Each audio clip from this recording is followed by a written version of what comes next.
कहने को तो दोनों के बीच खामोशी थी, पर दोनों ही अपनी सोच में इतने व्यस्त थे कि उन्हें एहसास ही नहीं हुआ कि उन्होंने आज एक प्लेट में साथ खाना खाया था, जो किसी रिश्ते की शुरुआत भी हो सकती है। खाना खाकर नन्ही प्लेट लेकर रियांश को गुड नाइट बोलकर वहाँ से चली जाती है, तो रियांश अपनी बालकनी में आकर सोफे पर बैठकर आज जो कुछ हुआ उसके बारे में सोचने लगता है। अगली सुबह रूहानिका की नींद खुलती है, तो वह एकांश का सिर अपनी गोद में देखकर और खुद को बेड से टेक लगाकर बैठा पाकर धीरे से एकांश का सिर पिलो पर रखती है। फिर उसके माथे पर आए बालों को पीछे करके धीरे से कहती है, गुड मॉर्निंग एकांश जी। इतना कहकर वो झुककर एकांश का माथा चूमती है। फिर कुछ पल उसे देखने के बाद उठकर अपने कपड़े लेकर बाथरूम में चली जाती है। नहाकर रेडी होकर रूहानिका सबसे पहले पूजा करती है और सब जल्दी ठीक होने की प्रार्थना करती है। फिर किचन में जाकर ब्रेकफास्ट बनाने लगती है। दूसरी तरफ एकांश की नींद करीब 10 बजे खुलती है, तो वो उठकर बेड पर बैठता है। तभी उसे अपने सिर में तेज दर्द का एहसास होता है, जिससे वो अपना सिर पकड़कर कल रात के बारे में याद करते हुए खुद से कहता है, कल रात तो मैं क्लब गया था, फिर यहाँ कैसे आया और मुझे कुछ याद क्यों नहीं, कल रात क्या हुआ। तभी रोहानिका एक ट्रे में नींबू पानी लाकर बेड की साइड टेबल पर रखकर बिना उसे देखे कहती है, यह पी लीजिए, इससे हैंगओवर उतर जाएगा आपका। इतना कहकर वो जाने लगती है, तो एकांश उसका हाथ पकड़कर खींचकर उसे अपने पास बैठाकर हिचकिचाकर कहता है, कल रात कुछ हुआ है क्या। रोहानिका उसकी बात सुनकर बिना उसे देखे सख्ती से कहती है, आपको उससे क्या, आप जाकर पीजिए और शराबी बन जाइए, क्योंकि आपके पास कोई नहीं है ना अपना दर्द बांटने वाला, और मुझे तो आप बस ऐसे ही झेल रहे हैं, सिर्फ हमारी सो कॉल्ड शादी की वजह से। तो मुझसे तो आप कुछ कहेंगे नहीं, इसलिए तो आपको शराब का सहारा लेना पड़ा। उसकी बात सुनकर एकांश एक पल को हैरानी से उसे देखता है, पर फिर उसका तन समझते हुए अपने कान पकड़कर कहता है, आई एम सॉरी रूह, अब से पक्का ऐसा नहीं करूँगा, चाहे कुछ भी हो आपको बताऊँगा। रूहानिका उसकी बात सुनकर तिरछी नज़रों से देखती है, फिर कहती है, नहीं, आप जाइए, जाकर शराबी बनिए, मुझे नहीं करनी आपसे बात। इतना कहकर वो उठने लगती है, तो एकांश उसका हाथ पकड़कर उसे वापस बैठाकर कहता है, बार बार आप मुझे शराबी क्यों बोल रही हैं। रूह, मैंने फर्स्ट टाइम पी थी, इससे पहले मैंने कभी ड्रिंक नहीं की। रूहानिका उसे घूरते हुए कहती है, अच्छा, तो आपका मतलब है आपने फर्स्ट टाइम पी, तो आपकी इसमें कोई गलती नहीं है। अरे आपने पी ही क्यों, मुझे आप किस लिए लाए थे शादी करके, अपना यह शराबी वाला रूप दिखाने के लिए। एकांश बार बार रूहानिका के शराबी बोलने पर चिढ़कर कहता है, रूह, आप बार बार एक ही बात क्यों कह रही हैं, और कहा ना मैंने फर्स्ट टाइम पी है, प्रॉमिस आज के बाद नहीं पीऊँगा। रूहानिका उसकी बात सुनकर उसे देखकर कहती है, पक्का। एकांश रूहानिका के सिर पर हाथ रखकर कहता है, पक्का, आपकी कसम, आज के बाद कभी नहीं पीऊँगा, चाहे कितनी बड़ी बात क्यों ना हो, आपको बताऊँगा, ड्रिंक का सहारा नहीं लूँगा। उसकी बात सुनकर रूहानिका हल्का सा मुस्कुराकर कहती है, ठीक है, चलिए, आपको माफ़ किया, आपका ये फर्स्ट टाइम था, इसलिए अब आइंदा से मत लीजिएगा, क्योंकि आपने मेरी कसम खाई है। उसकी बात सुनकर एकांश मुस्कुराता हाँ में सिर हिलाता है, तो रोहानिका उसे अपनी गोद में सिर रखने का इशारा करती है। जिसे एकांश उसकी गोद में सिर रखता है, तो रोहानिका उसके बालों को सहलाकर प्यार से कहती है, एकांश जी, जब जब मुझे आपकी ज़रूरत पड़ी है, आप हमेशा मेरे साथ थे, पर जब आपको मेरी ज़रूरत पड़ी, आपने मुझसे मुँह क्यों मोड़ लिया। आई नो, आप अकेले में कुछ समय चाहते थे, तो क्या जैसे आपका हक मुझे हील करने का है, मेरे सारे दर्द पर मरहम लगाने का है, क्या मेरा वो हक नहीं। इतना कहते हुए उसका गला रुंध जाता है। एकांश झट से उठकर उसका चेहरा अपने हाथों में भरकर कहता है, रूह, आपको पूरा हक है, आई एम सॉरी, मेरी वजह से आपको ऐसा फील हुआ। आई नो, आपको लगा होगा मेरी लाइफ में आपकी इतनी इम्पोर्टेंस नहीं कि मैं आपसे अपने दर्द बांट सकूं, पर सच्चाई यह है रूह, आपके साथ ही तो मेरी ज़िंदगी है। कल मैं पता नहीं कौन से स्टेट ऑफ माइंड में था, क्योंकि मैंने कभी सपने में भी नहीं सोचा था कि एक दिन हम अलग हो जाएंगे। इन सब के कारण मुझे कुछ वक्त चाहिए था। मुझे समझ में नहीं आ रहा था कि मैं क्या कर रहा हूँ या मेरे साथ क्या हो रहा है। इन सब में मैं आपको कोई तकलीफ़ नहीं देना चाहता था, बस इसलिए दूर गया था आपसे। बट आई थिंक वो मेरी सबसे बड़ी गलती थी। रानिका उसकी बातें सुनकर उसके हाथों पर अपना हाथ रख कर कहती है, आप कभी मुझे तकलीफ़ नहीं दे सकते एकांश जी। आपने तो हमेशा मुझसे मेरी तकलीफ़ों को दूर किया है, हमेशा मुझे खुश रखा है। अगर आपसे कभी मुझे तकलीफ़ मिली भी, तो वो मेरे लिए कभी तकलीफ़ नहीं होगी, बल्कि आपका दिया एक ख़ास तोहफ़ा होगा, जो हमेशा मेरे दिल के अज़ीज़ होगा। उसकी बात सुनकर एकांश आगे बढ़कर उसके माथे को अपने होठों से छू लेता है, तो रूहानिका उसके सीने से लगकर उसकी दिल की धड़कनें सुनने लगती है। राठौर मेंशन। नन्ही सुबह उठकर नीचे आती है तो किसी को हॉल में ना देखकर एक गहरी सांस छोड़ती है। फिर किचन में जाकर मेड से ब्रेकफास्ट के बारे में पूछने लगती है। कुछ देर बाद ब्रेकफास्ट रेडी होने के बाद नन्ही सबसे पहले ब्रेकफास्ट लेकर सावित्री जी के कमरे में जाती है। सावित्री जी के कमरे का दरवाज़ा बंद था। यह देखकर नन्ही उनके दरवाजे पर नॉक करती है, तो सावित्री जी दरवाज़ा खोलकर उसे देखकर अंदर आने को कहती हैं। नन्ही अंदर आकर नाश्ते की प्लेट टेबल पर रखकर कहती है, चलिए दादी, आज मैं आपको अपने हाथों से खिलाऊंगी। आइए बैठिए। उसकी बात सुनकर सावित्री जी बेड पर बैठकर कहती हैं, हमारा मन नहीं है नन्ही, आप नाश्ता ले जाइए। नन्ही उनकी बात सुनकर एक गहरी सांस लेकर कहती है, दादी, अगर आप नहीं खाएंगे तो सोचिए एकांश और रूहानिका को कितना बुरा लगेगा, और सबसे ज़्यादा तो रूहानिका को बुरा लगेगा। उसने मुझे खास कहा था आपका ख्याल रखने के लिए। अगर उसे पता चला आप समय पर खाना नहीं खा रही, अपनी दवाइयाँ नहीं ले रही, तो उसे कितना बुरा लगेगा, सोचा है आपने? फिर वो एकांश को कैसे संभालेगी? उसका सारा ध्यान तो आप पर रहेगा, और एकांश इन सब का ब्लेम खुद पर लेगा कि उसकी वजह से ऑलरेडी पहले सब अलग हुए और आपकी तबीयत भी खराब हो गई। क्या आप चाहती हैं कि एकांश और रूहानिका खुद को ब्लेम करें? नन्ही की बात सुनकर सावित्री जी किसी गहरी सोच में पड़ जाती हैं। वहीं नन्ही उन्हें सोचता देखकर मन ही मन मुस्कुराती है, क्योंकि यह उसकी ट्रिक थी जो शायद काम करने वाली थी। सावित्री जी कुछ देर सोचकर कहती हैं, ठीक है, चलिए हम खा लेते हैं। नन्ही उनकी बात सुनकर खुशी से प्लेट उन्हें देती है, तो सावित्री जी जैसे ही पोहा खाने को होती हैं, अचानक ही रुककर उसे देखकर कहती हैं, आपने खाया? सावित्री जी के लिए ये बड़ा आम सा सवाल था, पर नन्ही के लिए ये बहुत बड़ी थी। आज से पहले कभी किसी ने उसका ख्याल नहीं रखा था, सिवाय कौशल्या जी के। उसके माता पिता उन्हें तो कोई मतलब ही नहीं था नन्ही के होने ना होने से। वो तो अपनी ही दुनिया में व्यस्त रहते थे। उन्हें फ़र्क नहीं पड़ता था कि नन्ही ने खाना खाया या नहीं, या फिर वो कैसी है, उसकी तबीयत तो ठीक है। उन्हें इन सब से कोई लेना देना नहीं था। ये सब सोचकर नन्ही की आंखों में नमी आ जाती है। नन्ही अपनी आंखों की नमी छिपाकर हल्का सा मुस्कुराकर कहती है, आप फिक्र मत करिए दादी, मैं सबको नाश्ता करवाकर नित्या के साथ कर लूँगी। सावित्री जी उसकी बात पर सिर हिलाकर अपना नाश्ता करने लगती हैं, तो नन्ही वहाँ से सीधा किचन में जाती है स्वर्णा जी और राजवीर जी का नाश्ता लेने। ऐसे करके नन्ही सबको नाश्ता करवा देती है, सिवाय रियांश, शिवांश, नित्या, पूजा जी और रणविजय जी। दोनों ही सुबह से उसे नहीं दिखे थे। पूजा जी ने कल से खुद को बंद कर रखा था, और रणविजय जी का कोई अता पता नहीं था कल से। नन्ही नाश्ते की प्लेट लेकर रियांश के कमरे के सामने जाकर दरवाज़ा नॉक करती है, तो रियांश दरवाज़ा खोलकर उसे देखकर अपनी भौहें उचकाता है। वहीं नन्ही पहली बार रियांश को फॉर्मल बिजनेस सूट में तैयार देखकर कुछ पल के लिए उसको देखती ही रह जाती है। नन्ही को एकटक खुद को घूरता पाकर रियांश उसके सामने हाथ हिलाकर कहता है, ओह हेलो मिस, क्या हुआ? उसकी आवाज़ सुनकर नन्ही होश में आकर नजरें अटकते हुए चुराकर कहती है, वो नाश्ता मैं तुम्हारा। रियांश को उसकी बात तो समझ नहीं आती, पर उसके हाथ में नाश्ते की प्लेट देखकर वो समझ जाता है और उसे मना करते हुए कहता है, मेरा मन नहीं है। इतना बोलकर वो पीछे मुड़ता है कि तभी नन्ही उसे धक्का देकर अंदर आकर नाश्ते की प्लेट टेबल पर रखकर वहाँ से भागते हुए कहती है, खाना तो तुम्हें पड़ेगा ही, वरना रखी रहने दो ये प्लेट यहाँ, मुझे क्या। रियांश उसकी इस हरकत पर हैरान हो जाता है, पर फिर उसे रोकने को होता है। तब तक नन्ही वहाँ से चली जाती है, तो रियांश नाश्ते की प्लेट देखकर हल्के गुस्से में कहता है, मैं क्या इसका नौकर हूँ जो जब ये जो बोलेगी मुझे करना पड़ेगा। अब तो मैं नहीं खाने वाला ये नाश्ता। इतना कहकर वो ड्रेसिंग के सामने जाकर अपने बाल सही करने लगता है। वहीं दूसरी तरफ नन्ही किचन में आकर अपनी बढ़ी हुई धड़कनों पर काबू पाकर कहती है, ये मुझे क्या हो रहा था, मैं खुलेआम उसे चेकआउट कैसे कर सकती हूँ।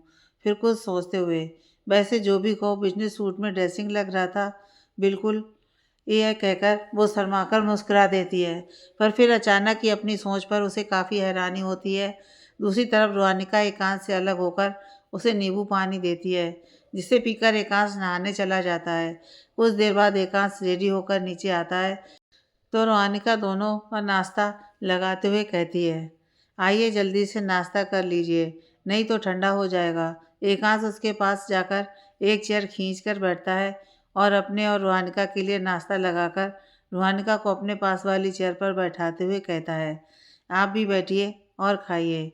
रोहानिका और एकांश नाश्ता करने लगते हैं। तभी रोहानिका कहती है, मैं सोच रही हूँ जॉब ढूंढ लूँ, एक अच्छी सी। उसकी बात सुनकर एकांश के हाथ रुक जाते हैं और वो उसे देखकर कहता है, पर आप तो जॉब नहीं करना चाहती थी, फिर अब अचानक क्या हुआ? रूहानिका उसे देखकर मुस्कुराकर कहती है, क्योंकि अब मेरा मन है, तब मन नहीं था। एकांश मायूसी से कहता है, मुझे पता है रूह, ये सब आपको मेरी वजह से करना पड़ रहा है।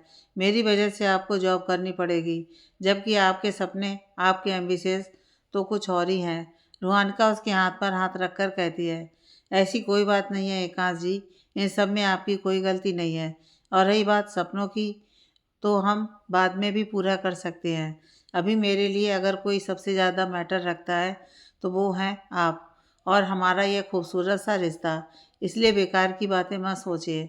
एकांश उसकी बातें सुनकर उसे कुछ पल देखता है, फिर कहता है, रूह आई डोंट नो, मैंने ऐसे कौन से कर्म किए थे जो मुझे आप मिली। आजकल की ज़्यादातर लड़कियों के लिए तो पैसा कैरियर ही सब कुछ होता है। इसके आगे वो अपने परिवार को भी भूल जाती हैं, पर आप उन सब से अलग हैं। रूहानिका उसकी बात सुनकर शर्माने का नाटक करते हुए कहती है, अब आप मेरी इतनी भी तारीफ मत करिए। उसकी नौटंकी देखकर एकांश हंस पड़ता है, जिससे रूहानिका के चेहरे पर भी एक मुस्कुराहट आ जाती है। इसी तरह दोनों अपना नाश्ता ख़त्म करते हैं। फिर नाश्ता ख़त्म करके एकांश बर्तन किचन में रखते हुए कहता है, रूह मेरे पास काफ़ी पैसे हैं बैंक अकाउंट में, उससे हम एक छोटा सा फ्लैट खरीद लेते हैं ईएमआई पर, क्योंकि कुछ पैसे मुझे कंपनी बनाने में भी लगाने होंगे। रूहानिका उसके पास जाकर उसका हाथ थाम कर कहती है, आपको जो जैसे करना है करिए, बस इतना याद रखिए कि मैं हमेशा आपके साथ रहूँगी। और एक काम करिए, कुछ पैसे जो मेरे पापा ने मेरे लिए एफडी करवाई थी उसे ले लीजिए। चलिए मैं आपको पासबुक और कार्ड दे देती हूँ, आप जाकर वो पैसे निकाल लीजिएगा। एकांश उसे रोकते हुए कहता है, नहीं रूह, मैं वो पैसे नहीं ले सकता, वो आपके पैसे हैं, पापा जी ने उसे आपके लिए सेव करके रखा था, मैं कैसे वो पैसे ले सकता हूँ। रहने दीजिए, मैं मैनेज कर लूँगा। और फिर आपको उन पैसों से एनजीओ बनवाना है, फिर मैं कैसे उनका यूज़ कर सकता हूँ। रोहनका उसे देखकर मायूसी से कहती है, आप ऐसी बातें क्यों करते हैं एकांश जी, कि मेरा दिल दुखे। क्या आपको मैं खुश अच्छी नहीं लगती? एकांश उसकी बात सुनकर परेशानी से कहता है, आप ऐसा क्यों कह रही हैं रूह, मैंने ऐसा तो कुछ गलत नहीं कहा। रूहानिका नाराज़गी से उसे देखकर कहती है, क्या मैंने आपको बताया नहीं था कि जो मेरा है वो आपका है। हमारे रिश्ते में मेरा तेरा जैसा कुछ है ही नहीं, फिर आप बार बार यही बात करके ऐसा क्यों जता देते हैं। देखिए एकांश जी, एनजीओ मेरा सपना है, पर उसे मैं बाद में भी पूरा कर सकती हूँ, लेकिन इस वक्त आपको मेरी सबसे ज़्यादा ज़रूरत है, तो फिर मैं कैसे आपकी मदद ना करूं। और फिर जब आपके पास सब कुछ हो जाएगा ना, तब हम दोनों मिलकर एनजीओ के बारे में सोचेंगे। हाँ, तब तक आप इसे भूल जाइए और चुपचाप पैसे ले लीजिए, वरना मैं आपसे बात नहीं करूँगी। उसकी बात सुनकर एकांश ने उसे बेचारगी से देखकर कहा, ठीक है, वैसे भी आप अपने आगे मेरी तो सुनने वाली नहीं। रूहानिका ने मुस्कुराकर कहा, बिल्कुल भी नहीं। उसकी बात सुनकर एकांश ने सिर हिलाकर उससे कार्ड और पासबुक देने को कहा, तो रूहानिका उसे लेकर रूम में चली गई। पासबुक और कार्ड लेकर एकांश रूहानिका को बाय कहकर चला जाता है, क्योंकि आज उसकी एक ब्रोकर से मीटिंग थी जो उसे फ्लैट और कंपनी के लिए कुछ ज़मीनें दिखाने वाला था। वहीं रूहानिका घर पर रहकर अपने लिए कोई अच्छी सी जॉब ढूंढने लगती है। दूसरी तरफ राठौर मेंशन, नन्ही सुबह के इंसिडेंट के बाद से ही अपनी जॉब पर चली गई थी, पर इस बार वो रियांश के साथ नहीं गई थी, क्योंकि वो और एम्ब्रेस नहीं होना चाहती थी। शाम को करीब 8 बजे नन्ही थककर ऑफिस से मेंशन आती है और सोफे पर बेतरतीबी से गिर जाती है और अपनी आंखें मूंद लेती है। तभी रियांश भी ऑफिस से आता है और खाली घर को देखकर एक गहरी सांस छोड़कर अंदर आता है। तभी उसकी नज़र नन्ही पर जाती है। उसे ऐसे सोफे पर पड़ा देखकर रियांश कहता है, तुम यहाँ क्यों सो रही हो? नन्ही उसकी आवाज़ सुनकर अपनी आंखें खोलकर उसे देखती है तो कुछ पल के लिए देखती ही रह जाती है। रियाज के बाल मैसी हो रखे थे जो उसके चेहरे को और भी आकर्षित बना रहे थे। उसकी थकी हुई आंखें किसी नशीली आंखों से कम नहीं लग रही थीं। उसने अपना ब्लेजर अपने दाएं हाथ में पकड़ा था और शर्ट के 2 बटन खुले छोड़ रखे थे, जिससे उसका आकर्षित चेस्ट साफ दिख रहा था और स्लीव्स फोल्ड कर रखी थी, जिससे उसके सख्त हाथ भी साफ दिख रहे थे। नन्ही को खुद को एकटक घूरता पाकर रियांश थोड़ा खींचकर कहता है, क्या हो गया है तुम्हें? जब देखो तब घूरती रहती हो मुझे। नन्ही उसकी बात सुनकर होश में आकर नजरें चुराकर अटकते हुए कहती है, मैंने कब घूरा तुम्हें? तुम्हें शायद कोई गलतफहमी हो गई होगी। रियांश उसकी बात सुनकर नामे से रिलाकर कहता है, नेवर माइंड, जो मन में आए करो। इतना कहकर वो वहाँ से चला जाता है। वहीं नन्ही अपनी बढ़ी हुई सांसों को काबू पाकर कहती है, ये लड़का तो मुझे पागल ही कर देगा। ये मेरे साथ हो क्या रहा है? ऐसा तो मुझे कभी एकांश के लिए भी फील नहीं हुआ। इतना कहकर वो अपना पर्स उठाकर अपने कमरे में चली जाती है। रियांश अपने कमरे में जाकर रूहानिका को कॉल लगाता है तो दूसरी तरफ कुछ देर बाद रूहानिका कॉल उठाकर कहती है, हेलो रियांश, कैसे हो? रियांश उदासी से कहता है, आप लोगों के बिना कैसा हो सकता हूँ? रूहानिका उसकी उदास आवाज़ सुनकर कहती है, हे, तुम्हें ऐसे उदास नहीं होना है। आफ्टर ऑल तुम्हें ही तो सब संभालना है। अच्छा बताओ, बाकी सब कैसे हैं? सबके बीच अब सब कुछ ठीक है ना? रियांश मायूसी से कहता है, नहीं, कुछ ठीक नहीं है। कोई भी अपने कमरे से निकलने को तैयार नहीं है। सबका नाश्ते से लेकर डिनर सब कुछ रूम में ही होता है। अब पहले जैसा कुछ नहीं रहा यहाँ। रूहानिका उसे समझाते हुए कहती है, डोंट वरी, सब ठीक हो जाएगा धीरे धीरे। बस तुम सबको पास रखने की कोशिश करो। और ये बताओ, तुम तो टाइम पर ब्रेकफास्ट और डिनर करते हो ना? उसकी बात सुनकर रियाज को सुबह की बात याद आती है जब नन्ही नाश्ता टेबल पर रखकर भाग गई थी। उसके जाने के बाद रियाज ने सोचा तो था कि वो अब नाश्ता नहीं करेगा, पर फिर अचानक ही उसने ना जाने क्या सोचकर वो नाश्ता पूरा ख़त्म किया था। रियाज अपने ख्यालों में खोया था कि तभी रूहानिका ने फिर से कहा, हेलो रियाज, तुम लाइन पर हो ना? रियाज ने अपने ख्यालों से बाहर आकर कहा, हाँ, मैं टाइम पर ही सब करता हूँ। अच्छा, आप अपना बताइए, भाई कैसे हैं और आप कैसी हैं? रूहानिका कहती है, हाँ, वो अब कुछ ठीक है और मैं भी ठीक हूँ। रियाज कहता है, भाभी, आप दोनों के बिना ना ये घर अच्छा नहीं लगता। सब कुछ पहले जैसा कब होगा? रूहानिका दूसरी तरफ से कहती है, जल्दी। फिर हिचकिचाकर, वैसे चाची कैसी हैं?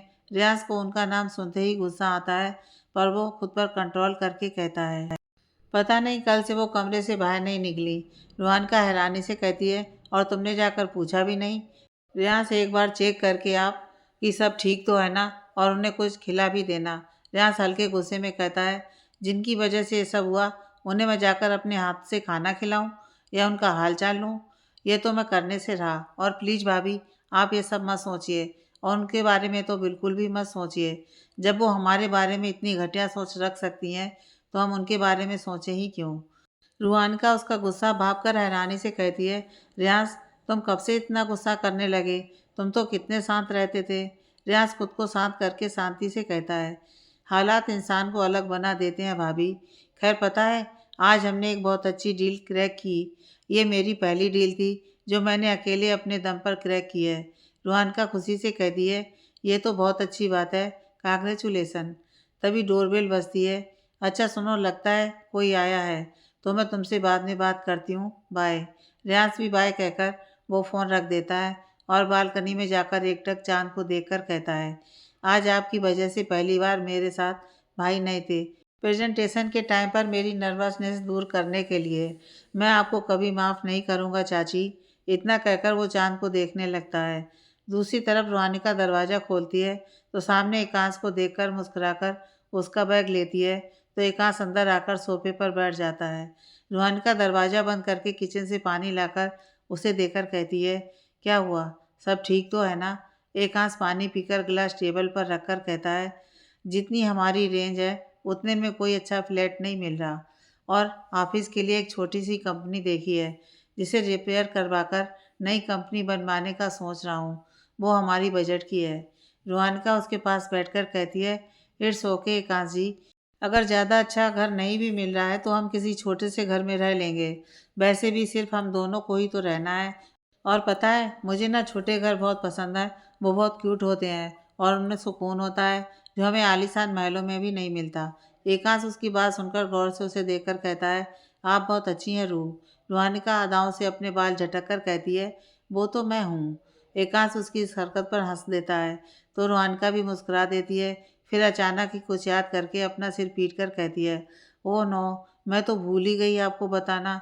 मैंने ना यहाँ की एक अच्छी सी यूनिवर्सिटी में अप्लाई कर दिया है। परसों इंटरव्यू है मेरा। एकांश उसे देखकर कहता है, और आप तो पहले स्कूल में पढ़ाती थी, फिर अब कॉलेज? रूहानिका कहती है, हाँ मन किया अब कॉलेज में पढ़ा लेती हूँ। और फिर वैसे भी मैंने पोस्ट ग्रेजुएशन भी कर रखा है। केमिस्ट्री में तो कोई प्रॉब्लम नहीं है और शादी से पहले मैंने यूजीसी का एग्ज़ाम भी दिया था। प्लस मेरे पास टीचिंग एक्सपीरियंस भी है। तो सब कुछ मेरे फेवर में है, इसलिए मैंने सोचा क्यों ना कॉलेज में अप्लाई कर दिया जाए।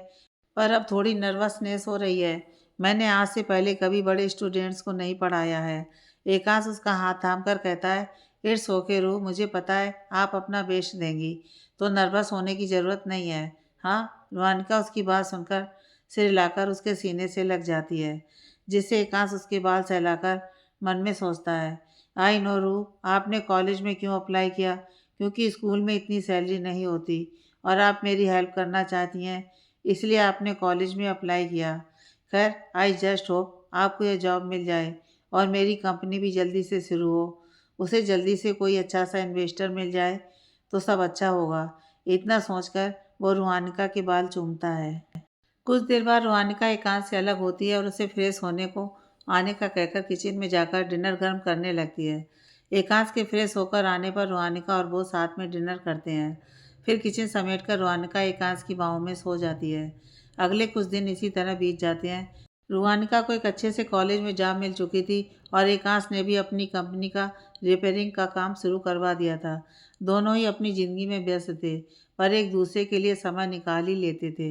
एकांश को अब तक उनके बजट का घर नहीं मिल पाया था, इसलिए दोनों अभी भी राजपूत निवास में रह रहे थे। दूसरी तरफ राठौर मेंशन में सबने साथ में बैठना, खाना खाना, बातें करना सब कुछ छोड़ दिया था। जहाँ पहले महफिल जमा करती थी, आज वहाँ सिर्फ खामोशी ही मिलती थी। रियांश ने खुद को ऑफिस के काम में झोंक दिया था। पूजा जी ने खुद को कमरे तक सीमित कर लिया था और बाकी सभी अपने काम से काम रखने लगे थे। कोई भी बिना किसी काम के एक दूसरे से बात नहीं करता था। रणविजय जी ने अपने कमरे में आना ही छोड़ दिया था। शिवांश और नित्या के एग्ज़ाम चल रहे थे, इसलिए उनका सारा ध्यान अपनी पढ़ाई पर था। लेकिन कभी कभी उन्हें एकांश और रूहानिका की कमी काफ़ी खलती थी। इन सब में सबसे ज़्यादा बुरा हाल सावित्री जी का था। उन्होंने बचपन से सबसे ज़्यादा प्यार एकांश को किया। फिर रूहानिका के आने के बाद उन्हें रूहानिका को अपनी बेटी से भी बढ़कर माना। लेकिन पूजा जी के एक फैसले की वजह से उनका परिवार पूरी तरह से बिखर चुका था और इन समय वो चाह कर भी कुछ नहीं कर पाई। पूरा दिन वो अपने कमरे में रहकर सोचती रहती, जिससे उनकी हेल्थ पर भी काफ़ी असर पड़ रहा था। पर नन्ही के टाइम पर मेडिसिन देने की वजह से वो ठीक थी। रूहानिका एकांश भी समय समय पर उनसे बातें करते रहते थे। वहीं नन्ही अब धीरे धीरे रियांश की तरफ अट्रैक्ट होने लगी थी। वो वक्त बेवक्त बैठकर रियांश के बारे में सोचकर खुद में मुस्कुराती। जब भी मौका पड़ता रियांश को प्यार से निहारती रहती। वो खुद भी हैरान थी अपने इन एहसासों से, क्योंकि उसने आज तक यह सब एकांश के लिए भी महसूस नहीं किया था। कुछ दिन बाद रूहानिका अपने कमरे में रेडी हो रही थी, तभी एकांश अपने फ़ोन में कुछ देखते हुए कमरे में आकर कहता है, रूह जल्दी चलिए, पूजा का टाइम निकल जाएगा। रूहानिका उसकी तरफ मुड़कर अपने झुमके पहनते हुए कहती है, हाँ चलिए, बस हो गया। एकांश उसकी आवाज़ सुनकर उसे देखता है तो देखता ही रह जाता है। आज रूहानिका ने रेड कलर का एक प्यारा सा अनारकली सूट पहना था। उसके साथ बालों की चोटी बनाई थी और मांग में एकांश के नाम का सिंदूर लगाया था। बाकी चेहरे पर हल्का मेकअप, गले में एकांश के नाम का मंगलसूत्र और एक प्यारी सी चैन जो उसकी मम्मा की थी। चूड़ियों और कंगन से भरे हाथ, जिसकी अनामिका उंगली में उसने एकांश की दी हुई सगाई की अंगूठी पहनी थी। इन समय रूहानिका काफ़ी प्यारी लग रही थी। रूहानिका अपने झुमके पहनकर एकांश के पास आकर कहती है, चलिए अब खड़े क्या हैं। एकांश उसे प्यार से निहारते हुए कहता है, beautiful, you are looking beautiful रू। रूहानिका उसकी बात सुनकर शर्माकर अपनी नज़र झुकाकर कहती है, थैंक यू, वैसे आप भी बहुत अच्छे लग रहे हैं इस कुर्ते में। एकांश मुस्कुराकर कहता है, आखिर पसंद किसकी है? रुहानका उसे देखकर अपनी एक आईब्रो उठाकर पूछती है, किसकी? एकांश उसकी कमर में हाथ डालकर उसे अपने करीब खींचकर उसकी आंखों में देखकर कहता है, मेरी बीवी की। रुहानका उसकी बात सुनकर शर्माकर कहती है, अब चलिए नीचे वरना हम लेट हो जाएंगे। उसकी बात सुनकर एकांश उसे छोड़ अदब से अपना हाथ आगे बढ़ाकर उसके सामने झुककर कहता है, आफ्टर ऑल यू मैम। उसकी इस हरकत पर रुहानका मुस्कुराकर आगे बढ़ती है तो एकांश उसके पीछे पीछे चलने लगता है। आज होलिका दहन था और एकांश रुहानका राजपूत निवास के सामने जल रही होलिका में अपनी पूजा करने जा रहे थे। एकांश और रुहानका होलिका के सामने आकर सबसे पहले हाथ जोड़कर उन्हें प्रणाम करते हैं, फिर अपनी पूजा करते हैं। पूजा करने के बाद रुहानिका एकांश के गाल पर हल्का सा गुलाल लगाकर कहती है, हैप्पी होली। एकांश प्लेट से लाल गुलाल लेकर पहले रुहानिका की मांग भरता है, फिर थोड़ा सा पर्पल गुलाल लेकर रुहानिका के गाल पर लगाकर मुस्कुराकर कहता है, हैप्पी होली रू।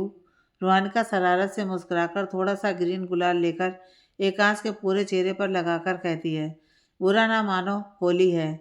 इतना कहकर रुहानिका घर के अंदर चली जाती है। एकांश उसे पीछे भागते हुए चिल्लाकर कहता है, दिस इज़ नॉट फेयर रू। रुहानिका अंदर से खिलखिलाकर चिल्लाती है, everything is fair in love and war mister Rathore. Ekansh उसकी बात सुनकर अपनी जगह पर रुककर कहता है, love? Serious Ru? Are you in love with me? Ruhanika उसकी बात सुनकर अपनी जीभ दांतों तले दबाकर धीरे से कहती है, ओह नो, ये क्या बोल दिया रू तुमने? बात संभालनी होगी, मेरा कन्फेशन ऐसा नहीं हो सकता। इतना कहकर रुहानिका एकांश के पास आकर कहती है, आप मुझसे प्यार करते हैं ना, इसलिए लब कहा। फिर बात बदलते हुए, यह सब छोड़िए और जल्दी से ये गुजिया टेस्ट करके बताइए कैसी बनी है। मैंने अकेले अपने हाथों से बनाई है। एकांश अपनी एक आईब्रो उठाकर उसे देखकर पूछता है, अकेले? रुहानिका नर्वसली मुस्कुराकर कहती है, अच्छा ठीक है, आपने भी मदद की, बस अब खाकर बताइए ना कैसी बनी है। एकांश नामे से हिलाकर उसके हाथ से गुजिया खाकर कहता है, टेस्टी है। रुहानिका खुशी से कहती है ना, मुझे पता था ये टेस्टी होगी, आखिर हम दोनों ने मिलकर जो बनाई है। अब ना यह गुजिया मैं रियांश और छोटी को खिलाऊंगी, देखना उन्हें बहुत पसंद। इतना कहते हुए अचानक ही उसकी नज़र एकांश पर जाती है और वो चुप हो जाती है। एकांश के चेहरे पर उदासीपन और मायूसी साफ दिखाई दे रहा था। हालांकि रुहानिका उसे खुश रखना चाहती थी, वो नहीं चाहती थी कि एकांश त्यौहार के दिन ऐसे उदास या मायूस हो, पर फिर भी उससे गलती हो गई जो उसने उनका जिक्र किया। रुहानिका एक गहरी सांस लेकर कहती है, आई एम सॉरी, मुझे उनके बारे में नहीं बात करनी चाहिए थी। एकांश उसका हाथ अपने हाथ में थाम कर कहता है, इट्स ओके रू, वैसे भी वो हमारी फैमिली है तो हम क्यों नहीं बात करेंगे उनके बारे में। खैर चलिए, आप सबको फ़ोन मिलाइए, हम दोनों मिलकर सबको होली विश करेंगे। हाँ। रुहानिका सिर हिलाकर अपना फ़ोन लेकर आती है और फिर रियांश को कॉल करती है। राठौर मेंशन, आज होलिका दहन था, पर सुबह से ही राठौर मेंशन रोज़ की तरह वीराना था। वहाँ किसी त्यौहार के होने की कोई सजावट या कोई खुशी नहीं दिख रही थी। सब लोग अपने अपने कमरे में थे। सोना जी मैट से कहकर सिर्फ पूजा भर के लिए गुजिया खुरमा आदि बनाने को कह दिया था। सावित्री जी भी अपने कमरे में थीं और बाकी सब भी अपने कमरे में थे। रात में सब लोग पूजा करने के लिए नीचे आते हैं और राठौर मैंसन के बाहर होलिका दहन की पूजा करते हैं। पूजा करने के बाद सब लोग बिना एक दूसरे को होली विश किए हुए अंदर जाने लगते हैं। तभी रियांश का फ़ोन बजता है, जो रुहानिका का नाम देखकर फ़ोन उठाकर कहता है, हैप्पी होली भाभी। उसके मुंह से भाभी सुनकर सब अपनी जगह पर रुक जाते हैं और उसकी शक्ल देखने लगते हैं। रुहानिका दूसरी तरफ से फ़ोन स्पीकर पर रखकर कहती है, happy Holi Riyansh, please video call करो और बाकी सबको भी बुलाओ, हम दोनों सबको होली विश करना चाहते हैं।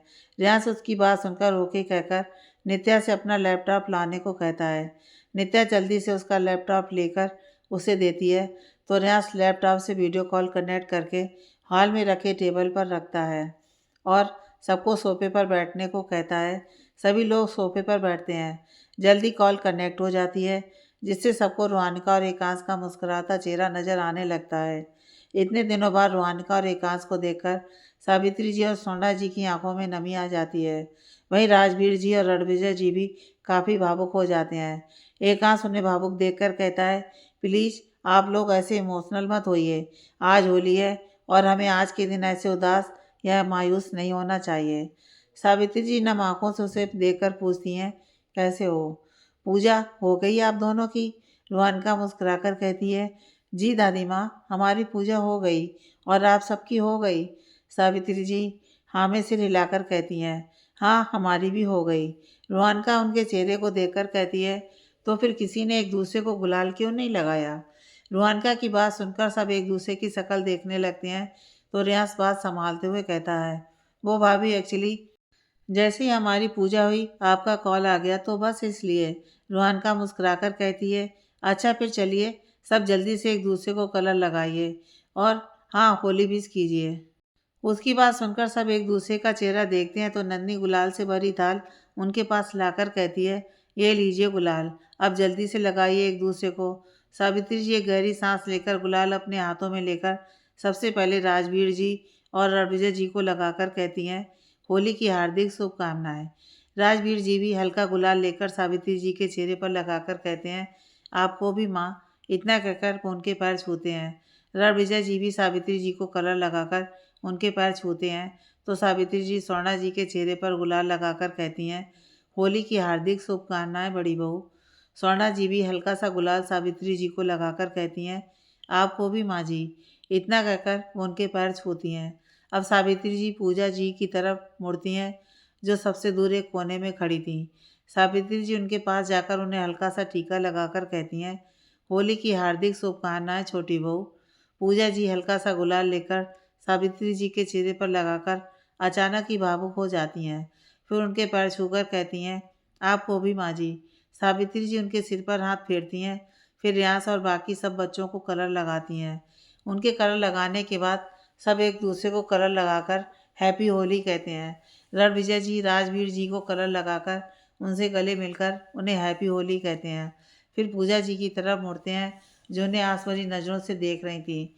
रणविजय जी उन्हें एक नज़र देखकर रियाज के पास चले जाते हैं जिससे पूजा जी अफसोस से अपनी आंखें भींच लेती हैं। तभी स्वर्णा जी उनके सामने आकर उनके गालों पर गुलाल लगाकर कहती हैं, हैप्पी होली छोटी। स्वर्णा जी के ऐसे करने की अपेक्षा पूजा जी को नहीं थी। उन्हें लगा था कि जो कुछ भी उन्होंने एकांश के साथ किया है उसके बाद स्वर्णा जी शायद ही उनके पास आएंगी। स्वर्णा जी उन्हें हैरान देखकर कहती हैं, मुझे कलर नहीं लगाओगी छोटी? पूजा जी उनकी बात सुनकर नम आंखों से उन्हें देखकर जल्दी से उन्हें गुलाल लगाकर कहती हैं, हैप्पी होली दीदी। इतना कहकर वो स्वर्णा जी के पैर छूती हैं तो स्वर्णा जी उन्हें रोककर उन्हें अपने गले से लगा लेती हैं। ये सब कुछ पूरा परिवार देख रहा था। सिर्फ वही नहीं बल्कि रुहानका और एकांश भी वीडियो कॉल में सब कुछ देख रहे थे। तभी नित्या एकांश से कहती है, हैप्पी होली भाई। एकांश मुस्कुराकर कहता है, सेम टू यू छोटी। नित्या मायूसी से कहती है, भाई पहली बार ऐसा होगा जो होली के दिन आप हमारे साथ नहीं होंगे। वी विल मिस यू भाई। एकांश उसकी बात सुनकर मायूस हो जाता है पर जल्दी से खुद को संभाल कर कहता है, इट्स ओके छोटी। जब वहाँ होली सेलिब्रेशन हो जाए तब तुम यहाँ आ जाना, फिर हम दोनों मिलकर यहाँ होली खेलेंगे। नित्या खुशी से कहती है, सच्ची भाई? एकांश मुस्कुराकर कहता है, हाँ छोटी सच्ची। शिवांश नित्या को साइड करके कहता है, अब मुझे भाई और भाभी को विश करने दो, हटो तुम। नित्या मुंह बनाकर साइड हो जाती है तो शिवांश रुहानिका और एकांश को देखकर मुस्कुराकर कहता है, हैप्पी होली भाई और भाभी। एकांश और रुहानिका एक साथ कहते हैं, थैंक यू शिव। एकांश पूछता है, शिव पढ़ाई कैसी चल रही है? एग्ज़ाम अच्छे तो जा रहे हैं ना? शिवांश हाँ में सिर हिलाकर कहता है, हाँ भाई एग्ज़ाम अच्छे जा रहे हैं। बस एक ही एग्ज़ाम बचा है जो काफ़ी दिनों बाद है, तो अभी कोई टेंशन नहीं है। एकांश उसकी बात पर सिर हिलाता है फिर सावित्री जी से कहता है, दादी हैप्पी होली। आपने मुझे तो विश किया ही नहीं। सावित्री जी सोफे पर बैठते हुए उन्हें देखकर कहती है, आप दोनों को भी होली की हार्दिक शुभकामनाएं। रुहानिका मुस्कुराकर कहती है, सेम टू यू दादी माँ। ऐसे ही एक एक करके एकांश और रुहानिका सबको होली विश करते हैं। पूजा जी इन सब में एक साइड में खड़ी थी। वो एकांश को फेस नहीं करना चाहती थी। तभी एकांश कहता है, चाची कहाँ है? मुझे उन्हें भी विश करना है। उनकी बात सुनकर सब पूजा जी को देखते हैं तो पूजा जी हिचकिचाते हुए सामने आती हैं जिससे एकांश उन्हें देखकर मुस्कुराकर कहता है, हैप्पी होली चाची। पूजा जी को उसके मुंह से अपने लिए चाची सुनकर बुरा लगता है पर वो अपने जज्बातों पर काबू पाकर कहती हैं, सेम टू यू एकांश। रुहानिका भी कहती है, हैप्पी होली चाची। पूजा जी उसे भी सेम टू यू बोलती हैं। रोहनका सहजता से पूछती है, कैसी हैं आप? रोहनका के लिए एक सरल सा सवाल था, पर पूजा जी उनके लिए तो शायद ये दुनिया का सबसे मुश्किल सवाल था, क्योंकि वो खुद नहीं जानती थी कि इतना सब होने के बाद, जहाँ उनके पति, उनके बच्चे, उनका पूरा परिवार उन्हें नज़रअंदाज कर रहा है, ऐसे में वो कैसी हो सकती हैं? यह सब सोच कर ही पूजा जी की आंखों में नमी आ जाती है। आखिर उन्होंने यह सब कुछ किया किसके लिए? अपने बच्चों के लिए, अपने पति के लिए। लेकिन उन्होंने ही उन्हें नहीं समझा। पूजा जी खुद की भावनाओं पर रोक लगाकर कहती हैं, मैं ठीक हूँ, तुम दोनों कैसे हो? एकांश और रुहानिका उनकी बात सुनकर एक दूसरे को देखते हैं। फिर रुहानिका कहती है, हम दोनों भी ठीक हैं। एकांश सबसे कहता है, अच्छा अब रात बहुत हो चुकी है, तो बाद में बात करते हैं, बाय। सब लोग बाय कह देते हैं, जिससे रुहानिका कॉल डिस्कनेक्ट कर देती है। कॉल डिस्कनेक्ट करके रुहानिका एकांश को देखती है, जो अपने जज्बातों को छिपाने की नाकाम कोशिश में लगा था। रुहानिका उसका चेहरा अपने हाथों में थाम कर कहती है, एक बार फिर आप अपने जज्बात मुझसे छिपा रहे हैं एकांश जी। क्यों कर रहे हैं आप ऐसा? एकांश उसकी आंखों में देखकर नम आंखों से कहता है, I can't live like this रूह, आई नीड दैम। रुहानिका प्यार से कहती है, आपके साथ वो सब है एकांश जी, बस थोड़ा दूर है, पर मैं तो आपके पास हूँ ना, एंड आई प्रॉमिस हमेशा रहूँगी भी, चाहे कोई भी परेशानी क्यों ना आ जाए। जैसे आपने हमेशा मुझे संभाला है, मुझे प्यार दिया है, मेरा साथ दिया है, वैसे ही मैं भी आपको हमेशा संभालूंगी और आपका साथ दूंगी। एकांश उसकी आंखों में झाँक कर कहता है, सच में ना रूह, क्योंकि अब किसी पर भरोसा करने से भी डर लगता है। रुहानिका उसकी आंखों में देखकर कहती है, सच में एकांश जी, बस मुझ पर भरोसा कीजिए, हाँ? एकांश हाँ कहकर उसके कंधे पर अपना सिर टिका देता है, तो रुहानिका उसके बाल सहलाने लगती है। राठौर मेंशन सब एक दूसरे को कलर लगाकर अपने अपने कमरे में चले जाते हैं। वहीं नन्ही भी सबको गुलाल लगा चुकी थी, पर रियांश को नहीं लगा पाई थी, इसलिए वो अपने कदम रियांश के कमरे की तरफ बढ़ा देती है। रियांश के कमरे के सामने आकर नन्ही एक गहरी सांस लेकर दरवाज़ा नॉक करती है। दूसरी तरफ रियांश कमरे में बालकनी में बैठा लैपटॉप पर ऑफिस का कुछ काम कर रहा था। तभी दरवाजे पर नॉक सुनकर रियांश उठकर जाकर दरवाज़ा खोलता है, तो सामने नन्ही को देखकर कंफ्यूज हो जाता है। नन्ही नर्वसली हल्का सा मुस्कुराकर अपने हाथ आगे उसके चेहरे के सामने करके कहती है, हैप्पी होली। वो मैंने तुम्हें कलर नहीं लगाया तो? उसकी बात सुनकर रियाज कुछ पल उसे घूरता है, तो नन्ही सकपकाते हुए कहती है, अगर तुम्हें नहीं लगवाना है तो इट्स ओके, मैं तो बस ऐसे ही लगाने तुम्हें। रियांश उसकी बात बीच में काटकर उसे देखकर कहता है, लगा दो। नन्ही हैरानी से कहती है, क्या सच में? रियांश आराम से कहता है, इट्स ओके, अगर तुम्हें नहीं लगाना तो जाओ।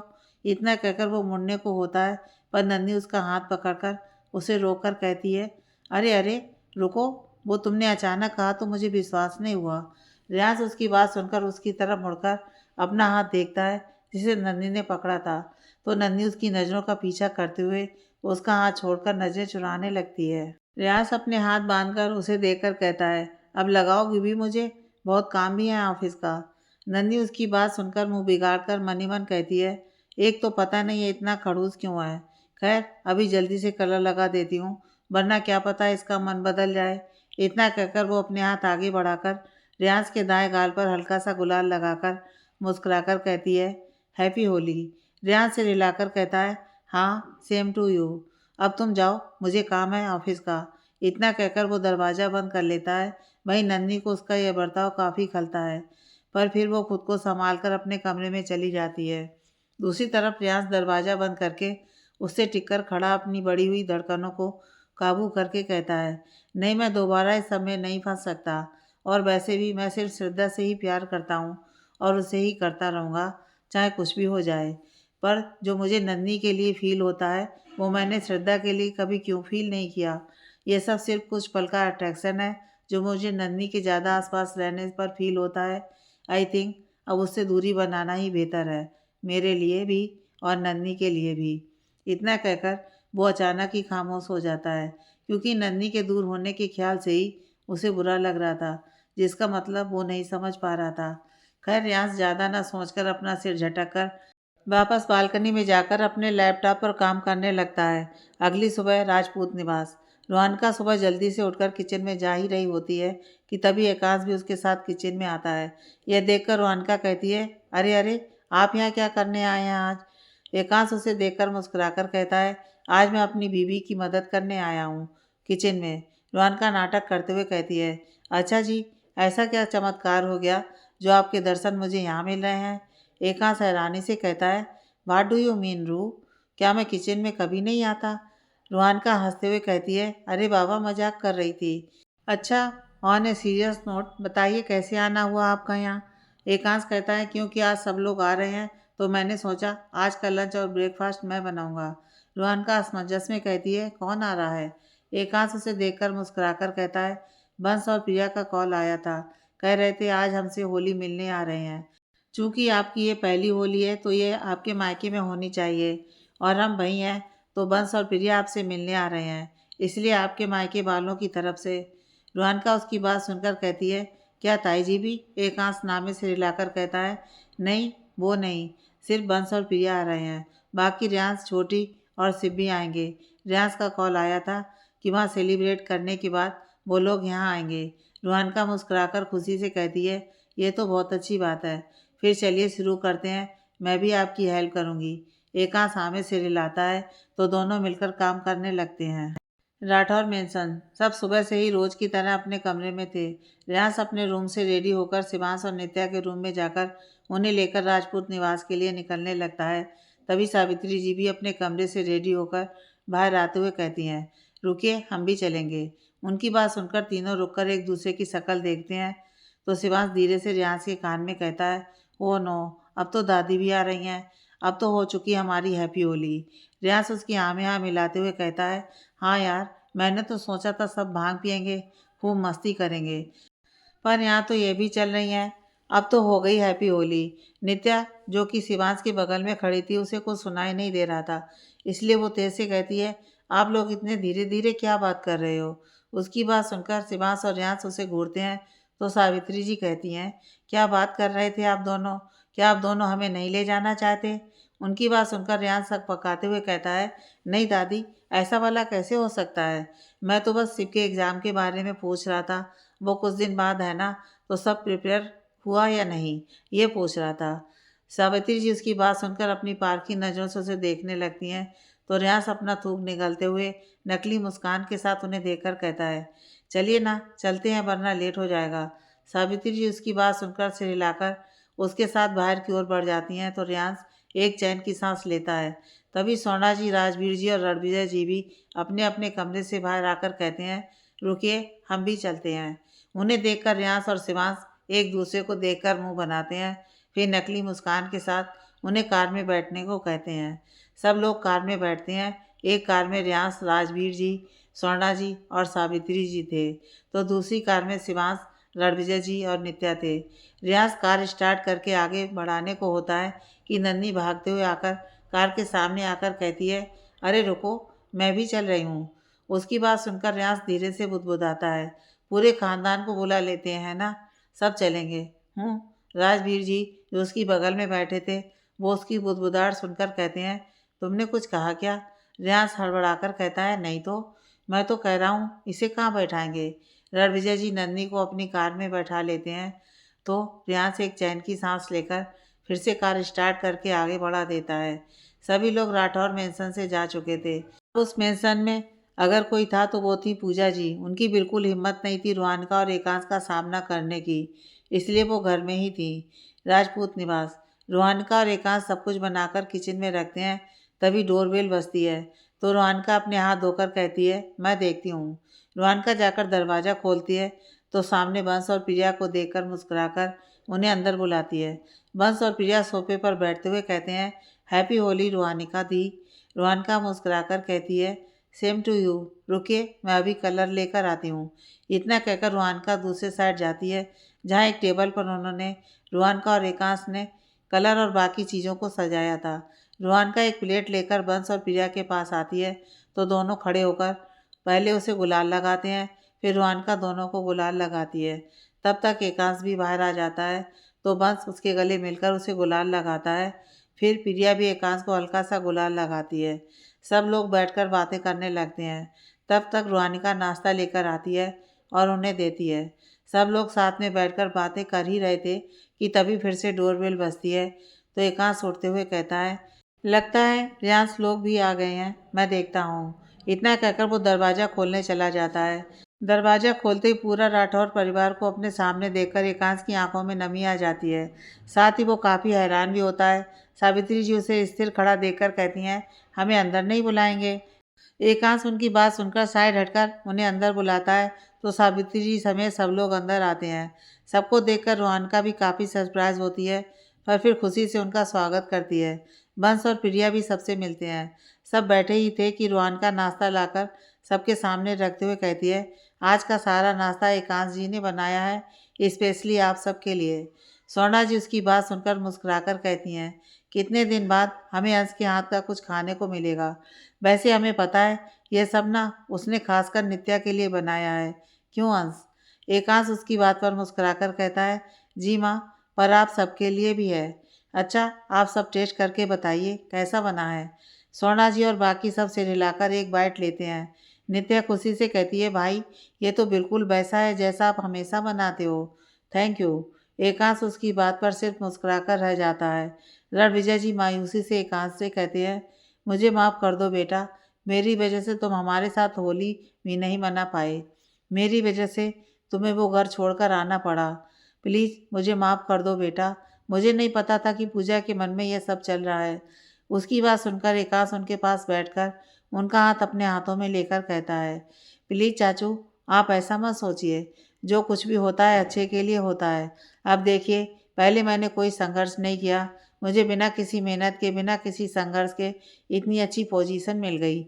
लेकिन अब मैं जब संघर्ष करूँगा, मेहनत करूँगा, तब मुझे अंदाज़ा होगा कि जो लोग संघर्ष और मेहनत करके इतनी ऊंचाइयों तक पहुंचते हैं, उनके लिए कितनी खुशी की बात होती है ये।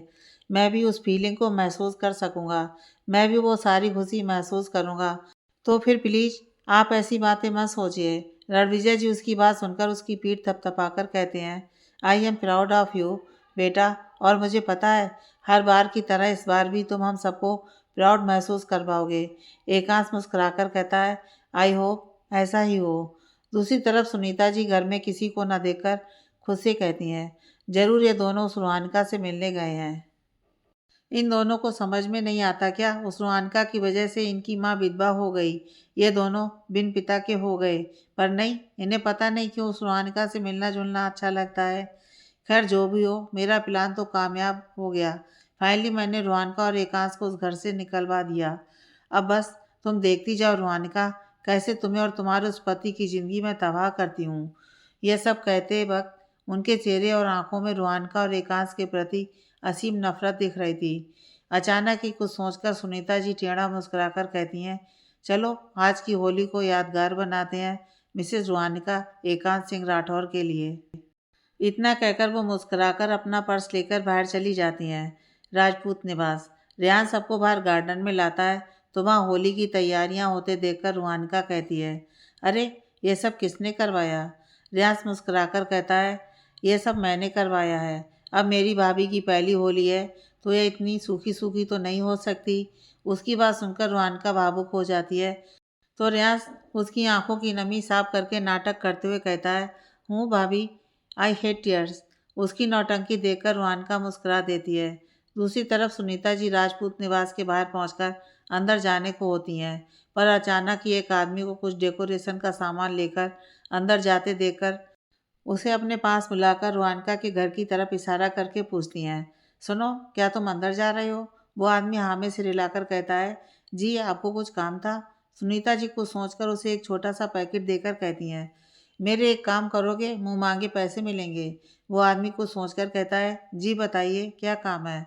सुनीता जी से रूहानिका की फ़ोटो अपने फ़ोन में दिखाकर कहती हैं, यह पैकेट का सामान किसी चीज़ में मिलाकर इस लड़की को पिलाना है, बस इतना ही काम है।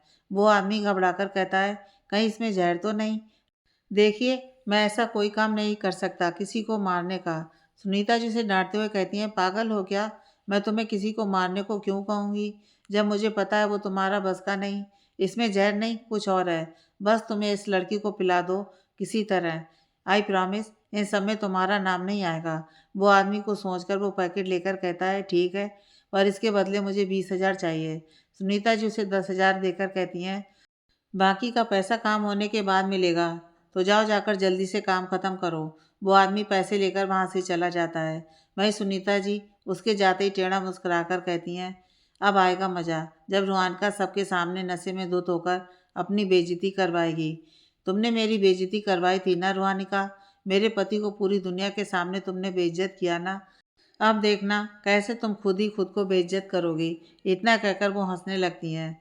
क्या सुनीता जी हो पाएंगी अपनी चाल में कामयाब?